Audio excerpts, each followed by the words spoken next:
I'm here in front of the South Carolina State House, and if you did not know, they are trying to push through an anti-abortion bill. It sounds like something they do all the time, which it is kind of something that they do all the time, but this time it's a little bit different. This is a more comprehensive, all-inclusive abortion bill. This is the abortion bill to beat all abortion bills. And normally the legislative session is from January through May, I think, but it's October now, and they're trying to push it now, which is a little weird. Well, a lot of weird. But we're out here, and we're going to get the temperature of what people are doing out here and why they're out here today. My name is George Blumenthal. All right, and George, this bill says that doctors, pretty much anyone, could get 30 years, and there's even been talk about the death penalty in regards to this. What goes through your mind when you hear this bill? The bill is pure insanity. It goes against medical science. It goes against good healthcare procedures. I believe the standard should be Roe v. Wade. It should never have been repealed. I encourage everybody to do as I did. A couple weeks ago, I downloaded the written opinion to Roe v. Wade, and it's very informative. Thousands of pages of material were submitted. The amicus briefs were submitted by religious, medical, legal, and medical organizations. The court heard the case in December of '71. They thought about it for almost a year.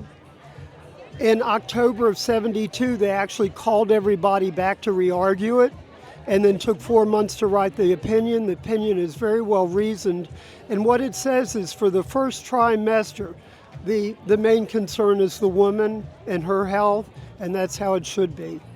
As a black woman, I feel like if this bill does get in place, I feel like it's very disgusting towards black women. I feel like it's very non-empathetic. It's very empathetic.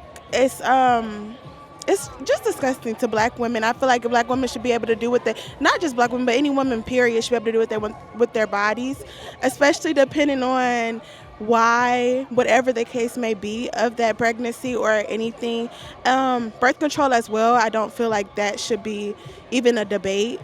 And yeah, overall, I just feel like it's very disgusting and very, it's not, but I'm trying to find a word to think to. It's not. It wasn't thought through. I feel like, yeah. And your name is? Mary. All right, Mary. The vest speaks for itself. You're a clinic escort, and you're here today for what this backdoor nonsense that they're doing. What does this mean for your future as a clinic escort and for women's reproductive health care as someone that's on the front line? Well, this isn't good because as a clinic escort, we're dealing with the pro-life, anti-abortion folks. And this bill is 100% like what they want to happen with going against birth control. It'll also take over more of people's with uteruses lives. Like, it's just like another nail, unfortunately, in the coffin.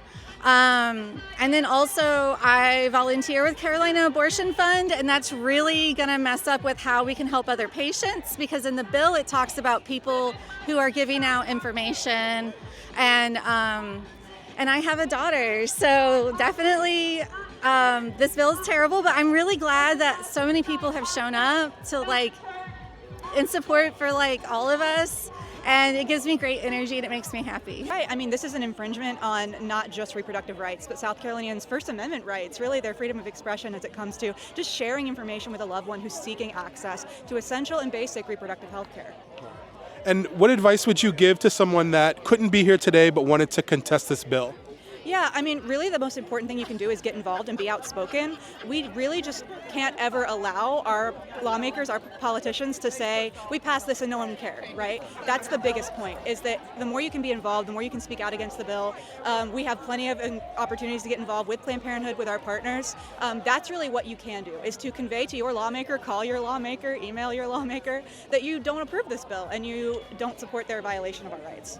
Well, it's very interesting. They use that bill bill title is propaganda because we know this bill is more about punishing pregnant and birthing people than it is protecting children unborn or not. So this bill would actually serve to further make families in South Carolina more unsafe because it has a criminal penalty for people who receive abortions. And we know that people who get abortions in South Carolina usually also have children already. So what good is it for a child if their parent is incarcerated for 30 years because they got an abortion? So this bill is just like, throw it all away, honestly. So as somebody who works for the ACLU, what is the action plan? Like, what are you telling people?